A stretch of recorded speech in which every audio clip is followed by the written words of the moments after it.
The lesson. Oh yeah. So we were talking about, some of the challenges of running a podcast. Now, the Biz Beats and the Biz podcast is what you're currently, doing. That's your main focus within music and hip hop. Yep.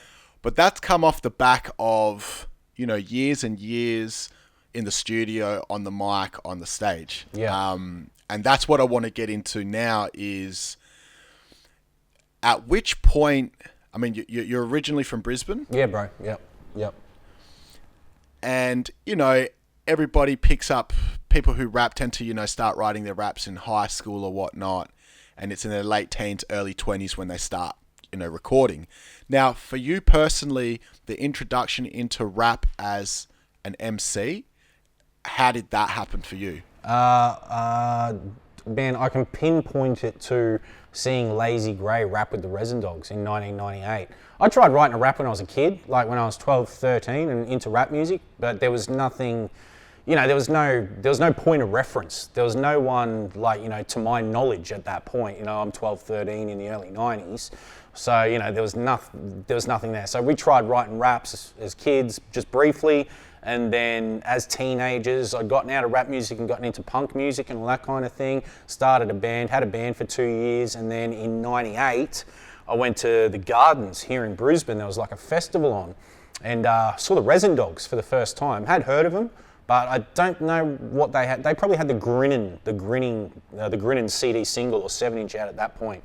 And, Jigsaw Jeff had made tapes, they had music, but saw the Resin Dogs for the first time. And Lazy Grey walked out on stage with him, wearing the big tea cozy, got the dreadlocks, the whole thing. And fuck, dude, that moment on changed everything, man. I went home that night. I was there with my girlfriend and a friend, And, I went home that night and fucking started writing raps from there on in, man. It was just it was a game changer, dude. It was a game changer. Seeing that dude come out on stage and go, whether it's beer or whether it's bud, the Resin Dog clicks out, they stays in front and just rapping Aussie and rapping about beer and smoking weed and fucking boom, boom, boom. It just got me. It hit me straight away. And I was like, this is it. This is it. And then I'd met Lazy because, I'm from the south side of Brisbane, originally from down in Logan City. And, going to high school, we went to a party once in Algester, and I got introduced to Lazy Grey. I'd heard of him on Fat Tape and stuff like that, and he'd been in Hype magazine. There's photos of him with Rapid Fire in Hype magazine, and I was at a party in Algester when I was in grade 11, and I got introduced to Lazy Grey, a mutual friend of ours that lived in Algester. He goes, dude, you got to meet Lazy, because, I got a band and blah, blah, blah, and whatever. He goes, you got to meet Lazy. So I met Lazy. And, it was brief, man. We're at a party. We're drinking. I'm probably 16. He's 6 years older than me, so he would have been early 20s. And it was just I remember what he said to me. He goes, bro, there's only two forms of music, good music and bad music. That's what I remember of the conversation. And then the following year, I'm at the Botanical Gardens, and I think it was something to do with Hype magazine, because the Hype twins were spinning, and they were breakdancing there, and there was other bands. I can't remember, but I remember seeing the Resin Dogs, and the Resin Dogs were dope. And watching the Resin Dogs, this is sick. This is breakbeaty. It's dope. And then this dude comes out on stage and just. The drums hit and then he spits and, he's got the vein popping out his neck and he's on stage and he's just, just fucking killing it, man, killing it. And it was a game changer, man. It was a game changer. I got the Black Stump tape after that, got the Grinnin' single, I think the Black Stump tape came out slightly after that because I remember I was at TAFE. When you leave school, I'd done shit at school. So I'd gone to TAFE to do 12-month course of year 11 and 12. Again, it gave you a certification of having completed grade 11 and 12. I'd gotten through grade 11 and 12, but just barely. And I was doing this thing, and I remember being at TAFE, I picked up a Scene magazine or a Time Off, one of those street press newspapers, and on the back page was a little quarter page interview with the brothers Stoney, with Black Stump, about the Black Stump cassette. And I remember, man, I just took that newspaper, folded it under my arm, went from South Bank TAFE, crossed the bridge, went to Rocking Horse in town, bought the Black Stump tape off the shelf, went home with it in my Walkman. You know, like I always had a Walkman on me. Always had fucking 5 or 6 tapes in my bag. Always had a Walkman and then a Discman and shit like that. You know, going through to iPads or iPods and whatever as you know the technology increased. But yeah, man, that watching Lays in the Gardens that day, and then you know having met him the year prior, and then.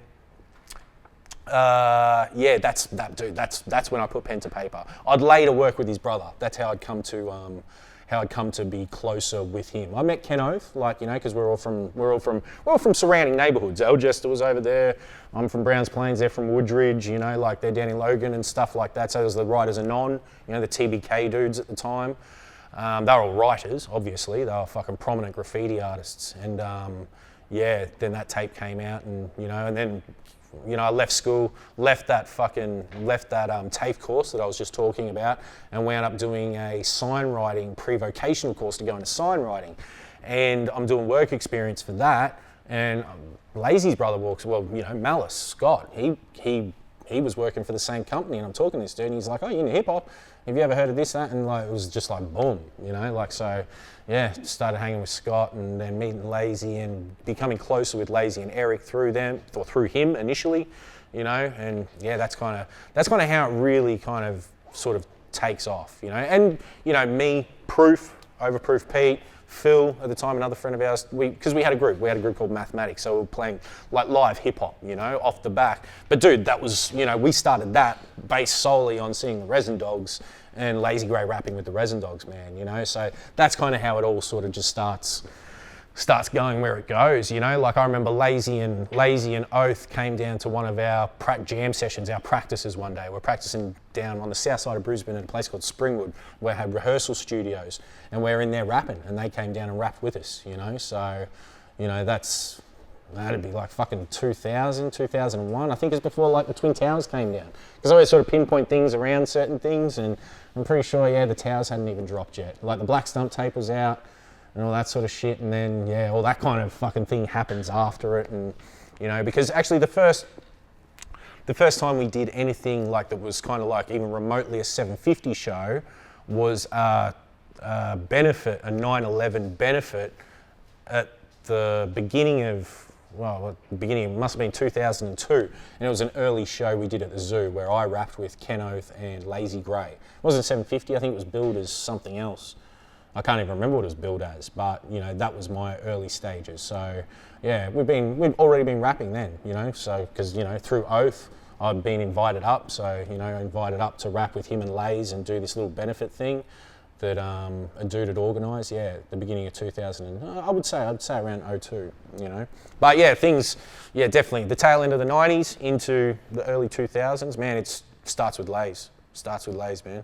I really think most things start and end with Lays, you know, in terms of what's happened in this city, you know, like you can pinpoint a lot of it to the influence of Lazy Grey, whether you know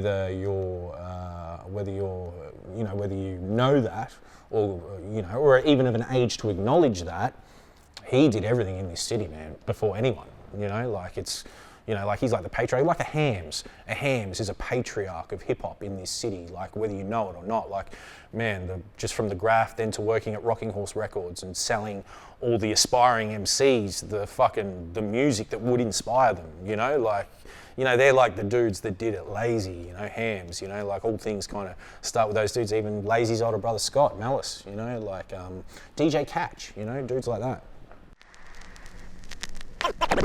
The lesson. 927. Oh yeah.